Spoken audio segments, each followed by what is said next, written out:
Hey, I literally, like 4 minutes ago, finished running. My throat is parched.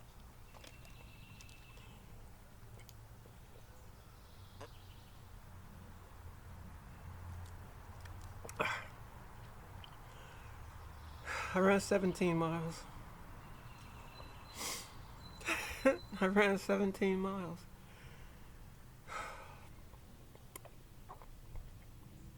I'm beat.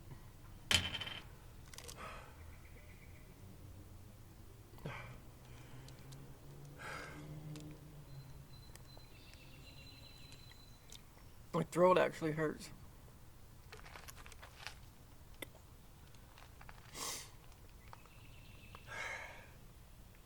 The color isn't good on this camera because there's salt deposits all over my body. If the color was good, you would see it.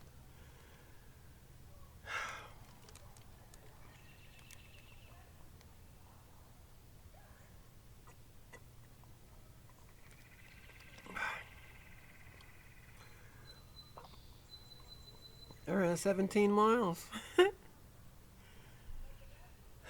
I'm beat. I'm toast right now. I'm totally toast.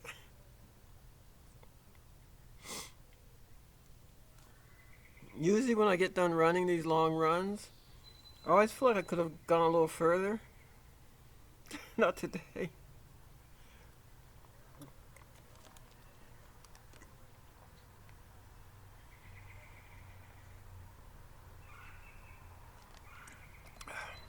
I'm gonna drink about 3 of these.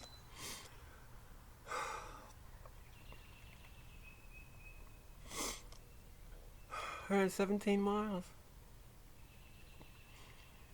It's the farthest I've run in 20 years. Easy.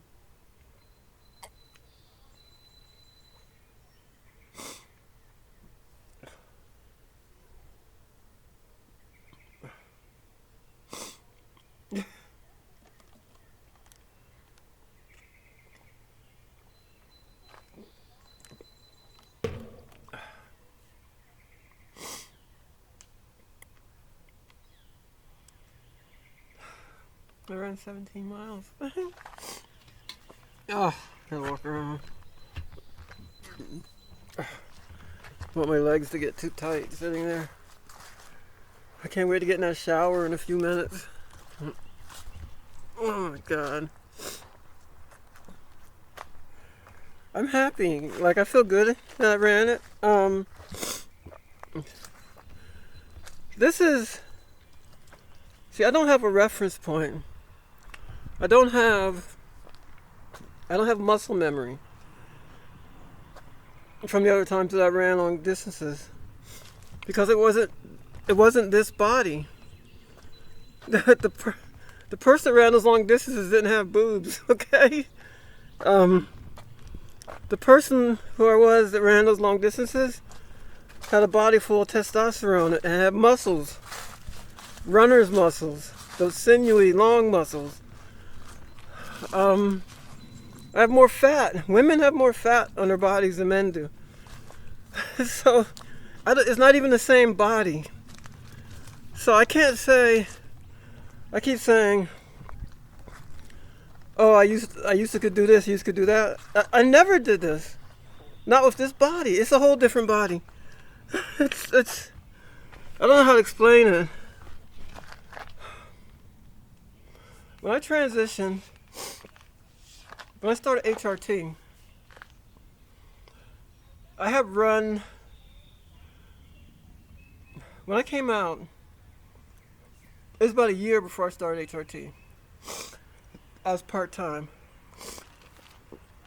and I wanted to lose weight. So I was close to 200 pounds. So I started running, and I got to the point where I was running 10 miles a day and did it for the whole year, and I lost weight. But I had testosterone in my body. When you have testosterone in your body, it's easier to lose weight. You can see the salt deposits a little bit.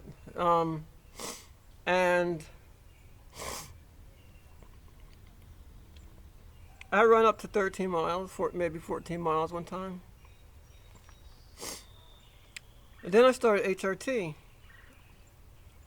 and I started losing strength. And within 3 months of HRT, I couldn't run long distances anymore. The farthest I could run is 12 miles. And so all this time, up till this year, the farthest I had run is 12 miles. And the last 4 years, I was not consistent. I'd run like a week and then wouldn't run for 2 weeks. Then I'd run a week, then wouldn't run for 3 days. Then I'd run for 2 weeks, then wouldn't run. I wasn't consistent. So the person I am now, I've never done these types of runs before. I keep saying what I used to do, but it wasn't this body. It was a body full of testosterone. It was a body that was strong. So this is all new ground to me. I think that literally the 17 miles I ran today is easily equivalent to the 22 miles I ran in my old life back when I was in my 30s, or late 20s, or early 30s when I would run that far. So I'm happy. Yes, I'm toast, but I think I can do 20 miles now. Which has been unheard of. Like, I wouldn't even have dreamed of being able to run 20 miles. Let me kind of break down today. So, yesterday I said that I was tired emotionally and maybe physically. Then I ran that easy 5 mile last night and said, maybe it's not physical, maybe it's all mental. It was part physical. Usually when I start these long runs, the first mile are some mean hills. And I like to push through the first mile to get, I don't usually get a rhythm till like the second mile. So the first mile I like to go out hard so I can push up those hills. That gives me a gauge of how I'm going to feel, what kind of day I might have. Oh, you see the salt deposits. You see that? I got salt all over my body. I got more salt than a salty pretzel. So felt good after the first mile. By the time I got to the third mile, I hit a bad patch. And I usually don't hit bad patches 3 miles in on a long run. And I'm thinking, okay, maybe it wasn't mental. Maybe I am tired. Maybe I still am a little tired now, a little worn out. So I had to make a decision to keep going or not. And I said, no, let me keep going. And I thought to myself, this might be just a bad patch. Let me push through this patch and then by about 4.5, 5 miles, I started feeling good again. So I started to get my rhythm. So I got into a nice rhythm, a nice flow. And then, like, I was running on this trail, and these freaking bicyclists all over the place, and I'm like having to dodge them, and I kept losing my rhythm a little bit. So then I went onto the road. I said, I'll run on the roads. I don't know why bicyclists don't run on the road. I mean, ride their bikes on the road.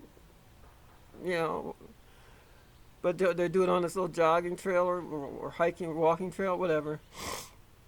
So I got off that, ran on the roads, got back into a nice rhythm. I got to the 8.5 mile, which is a turnaround point to come back. 8.5, 17. And I felt pretty good. So I said, well, let me go a little further. So I ran I ran more than 17 today, but I ran a little further. Then I was thinking, maybe I'll run to the next stoplight. Then I run around this bend, and the stoplight was way down there. And I said, no, that's too far. I might mess around and run like 19 miles there or something. I don't know if I'm ready for that. So I turned around there. So I probably ran maybe 17.3 miles today. So I turned around and started coming back.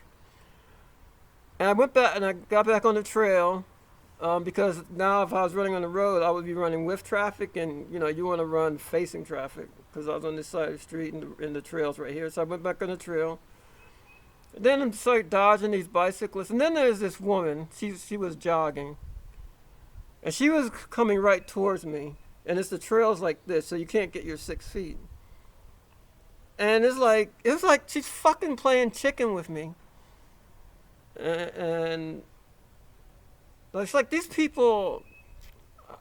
This is a white woman, and maybe they feel some privilege. They see me coming, and I'm supposed to be the one that gives the right of way or whatever. I don't know, the racial component. Like it started to upset me.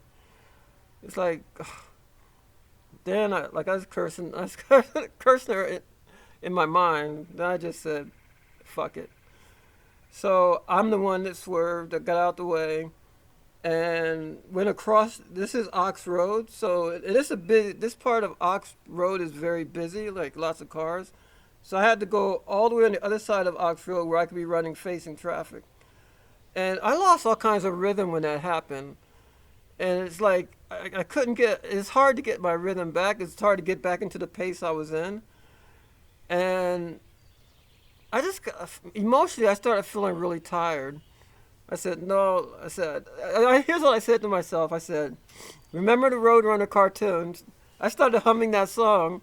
Road runner runs down the road all day. So I started humming that theme song in my head. I said, I'm a road runner. I'm a road runner. I'm on the road. So this is my element. I'm on the road. F that trail. I'm on the road.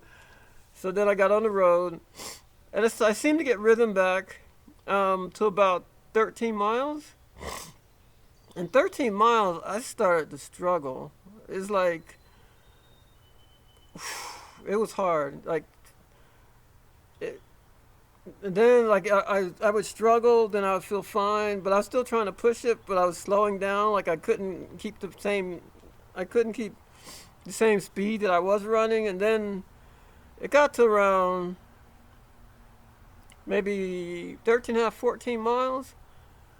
I was I was done. I was like, oh my god, I felt terrible. Like I felt tired. I felt spent. But I was like, you still got like 3.5 miles to go. So I said, yeah, just push through it. And so I just pushed it, and I just pushed it. And then I'd alternate feeling okay and feeling bad, but I just kept pushing it. I said, I'm not gonna stop. I'm not gonna like jog. I'm just gonna keep pushing it. And I just kept pushing it. I said, you gotta work on guts. I started thinking about Safan Hassan. I started thinking about Jakob Ingelbretson. And I started thinking about Caitlin Tui. It's like, okay, let me look at those videos in my mind where they were like struggling and they were pushing through it and they were pushing through it, and like then before I know it, I only had like a mile to go. And with a half mile to go, there's two major hills. And I said, okay. And the first one is steep. So like I said, okay, I don't want to jog up this hill. You need to push it hard up this hill. Keep going.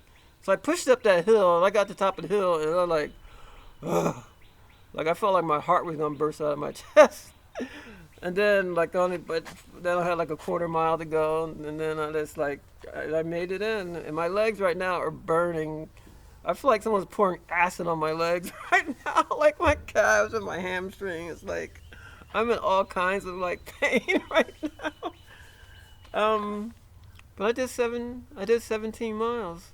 I ran 17 miles, and yeah, I gotta get my glycogen back up, because right now, someone coughed on me, I would catch a cold. Like if someone coronavirus coughed on me, I'd be in the hospital probably in 2 days. So I need to get my glycogen back up. I don't need to be around any humans today. I'm not going out anywhere. And I'm gonna start guzzling Gatorade. I'm gonna get a shower first. Well, first I'm gonna do my sit-ups, since Crunch is gonna do that. Then I'm gonna get a shower, and then I ran 17 miles. I haven't run 17 miles in 20 years. I don't know why I'm able to do this now. Like all these consecutive weeks of a half marathon, and then 14 miles, then 15 and a half miles, and now 17 miles. What's next? Or 17.3 miles, or whatever it was. So what's next? I feel I can work myself up to 20 miles. I don't know if I want to do that next week. I think next week I'm probably going to do the half marathon distance. I'm going to do around 13.1 next week. And then maybe in 2 weeks, I'll work my way up to go for a 20-mile run. I don't know. Because I do feel beat today. Like, if I would have felt like felt last week when I did a 15.5 mile today, because last week I had a good rhythm the whole way, pretty much, and so this really wasn't my day, but I did 17 miles anyway. So this wasn't a good day for me to do 17 miles because I was fatigued going in, but I was still able to do 17 miles. So what can you say? Road runner, runs down the road all day. I just ran 17 miles. Who'd have thunk it?